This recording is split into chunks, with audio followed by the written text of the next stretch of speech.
Welcome back to the Rankled Engineer. Thanks for joining me for Chapter 1 after our intro into my photography kit. So I wanted to talk a little bit about my philosophy and probably my limitations as a photographer.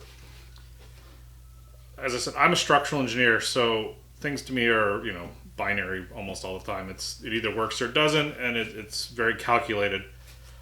I like to almost archive with my photography. I like to capture things as they are and try and represent them like one-to-one. This is what I am seeing through my camera, and I want others to see those precise pieces of work. That means my composition probably is very cold and calculated. It's not very artistic.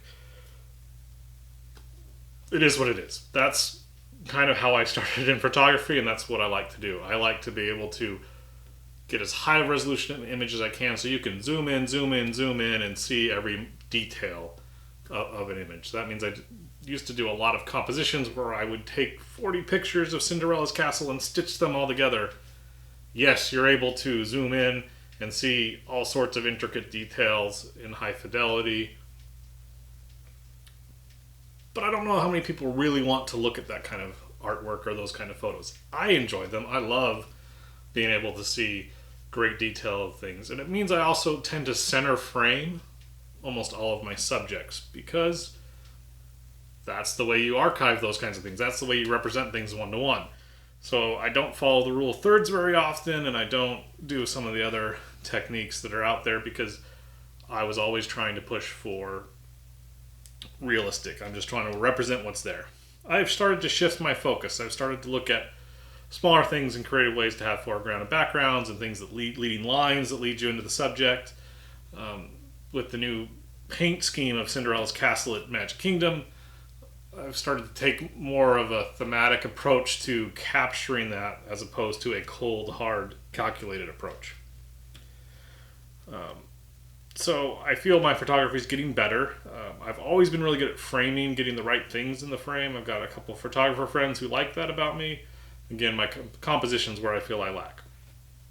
I also do pretty well on I think, HDR type of image and any kind of composite image where I am stringing together multiple shots in Photoshop to get the desired effect. Usually with HDR, you're trying to bring out details of light depth, and then also or motion with animated pictures. So that's where I'm at. That's kind of my philosophy. Where I started was I just want to capture. Now I'm trying to get more into the artistic stuff and share that with you. I do hope to go through the challenges of shooting in Disney parks. As I said in the first video, you don't really get the choice of where you stand in a Disney park when you're looking at a subject to take a picture of it. And I will note also, I take very few pictures of people. Drives my wife nuts. I take pictures of things. They're more interesting to me. So when you're walking around the park, your sight lines are controlled so you get maximum view, but that can be very difficult to photograph. It means you can have obstructions if you stand too far back. It means you get light poles and poles with speakers on it, and all sorts of things that might be in the way, or trees that can obscure longer shots. It also condenses it. You may be very close to your subject and you need something wider to capture all of it. The biggest challenge to me is on the attractions. When you're shooting images while on the rides, some rides are nice and easy. Jungle Cruise is a pretty easy ride to take pictures on because you generally have a lot of light. You're moving relatively slowly, and you have a chance for either autofocus or manual focus to kick in and get the shot you need. It gets a little harder when you move to something like Pirates of the Caribbean, where you are in low light conditions and you're moving. And then it gets nearly impossible if you're on a ride like Indiana Jones. At Disneyland, it's dark, you're moving incredibly quickly. It's tough shooting conditions without very expensive equipment or special access.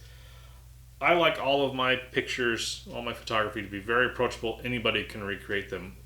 Josh, the chief photographer at Disneyland, on a blog post on the Disney blog, he went out and captured an image of the fireworks show from beginning to end in one image and explained in great detail how that shot was accomplished. And I really appreciated that because it showed you the technical skill, but it was a shot that you could go out and you could reproduce if you wanted to. A lot of the other images you see are special access. They're on a rooftop, they're there early morning, and those aren't as helpful when they tell you how they're doing because you can't go take that shot. Everything you see here, I want everybody. I don't have special access. I want everybody to be able to do the photography that I'm able to work through.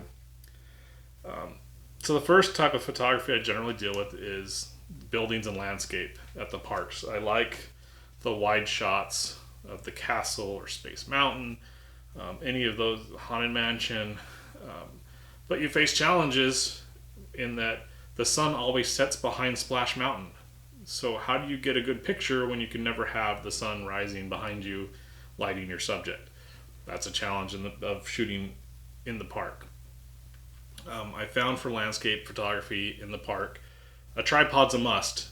When it's bright and sunny and you got hard shadows, yeah, you can go shoot freehand, but you're not getting as interesting photos as you are in the morning or in the golden hour at night when the parks are open, or nighttime photography. So generally, I'm going to be going with my telephoto lens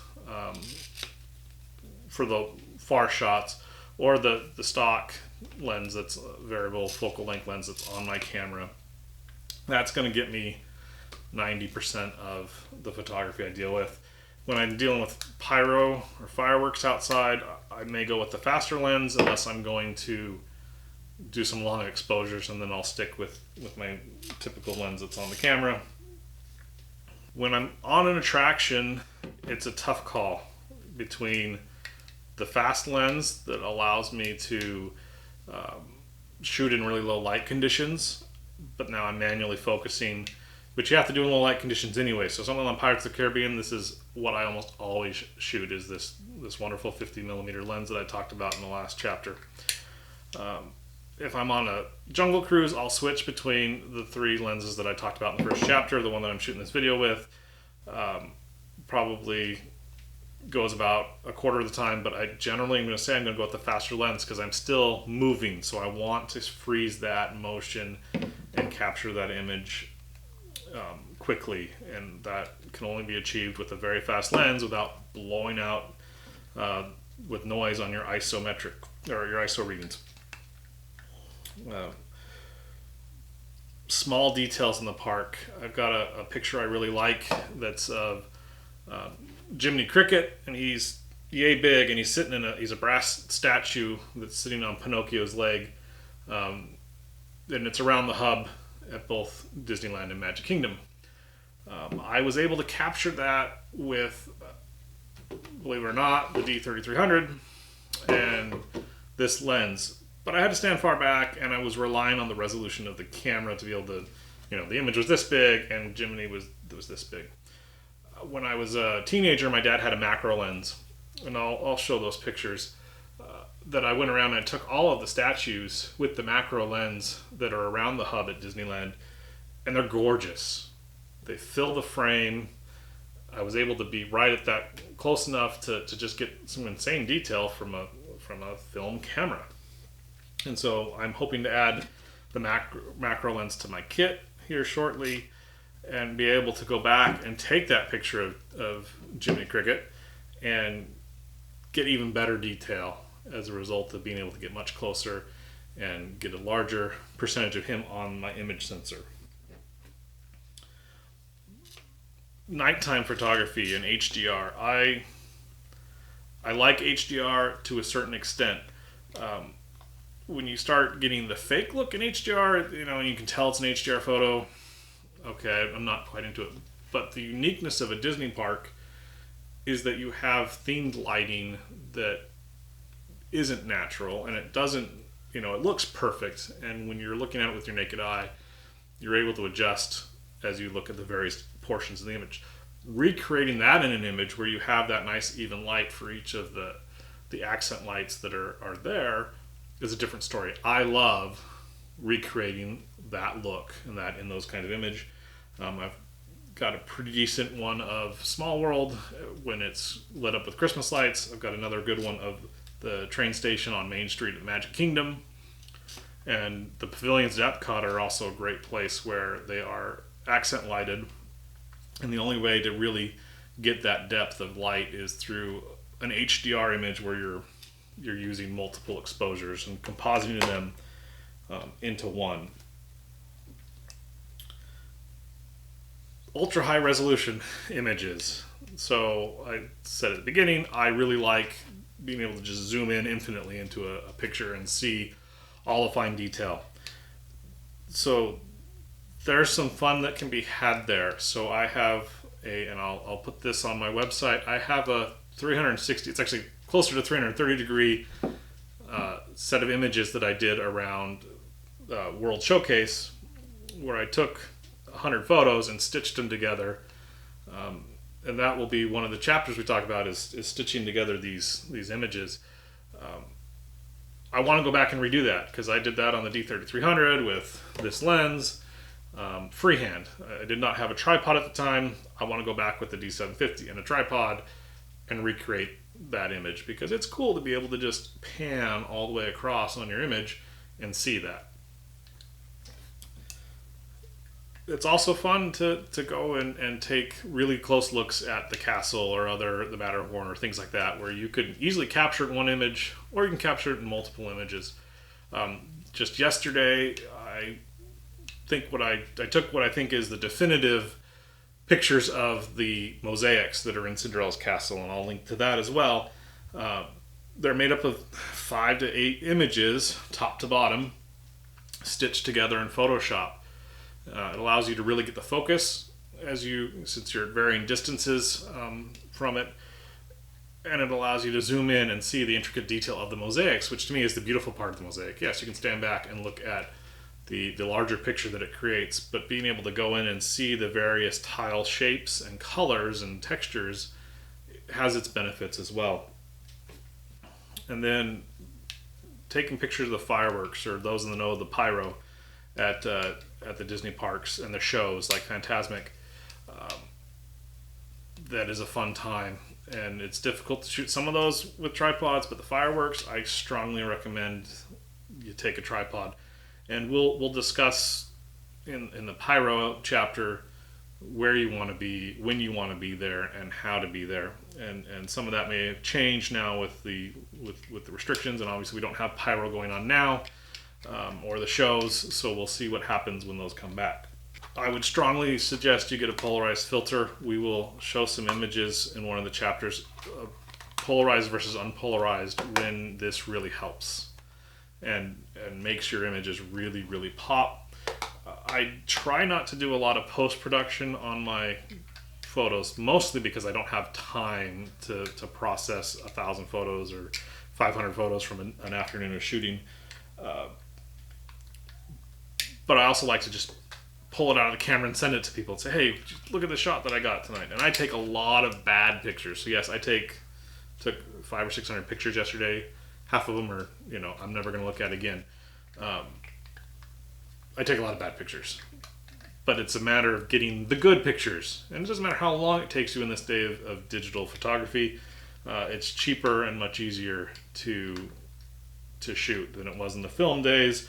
I was joking with a friend of mine back in the day when you would walk around the park and you would see people taking pictures of each other, and you kind of would pause and wait for them to take a picture and let them accomplish that so that you were out of their way.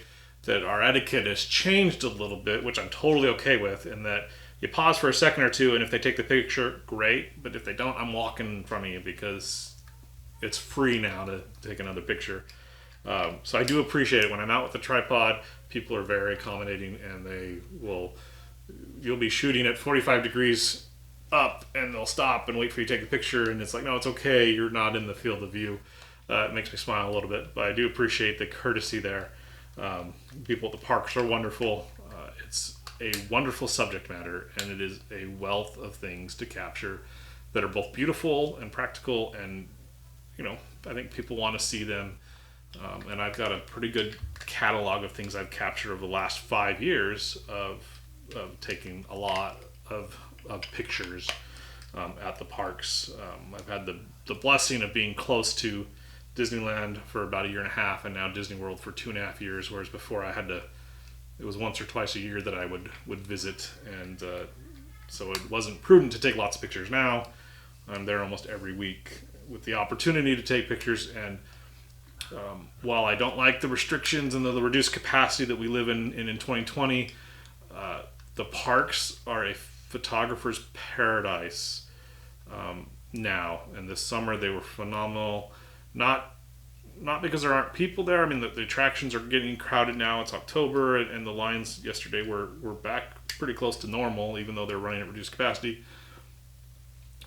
But in and about the park are much fewer people, and it's easier to get clear shots. When I would go through and review my photos and kind of pick out the best ones, I used to, a few people in a picture were no big deal. Now, having shot in the park where it's so easy to get pictures of the Tree of Life, of the castle, of the train station with nobody in front of you, it's amazing how different that picture feels now that there just isn't anybody there. It really is a very clean image, and it's kind of skewed my perspective now on what makes a great image in the parks.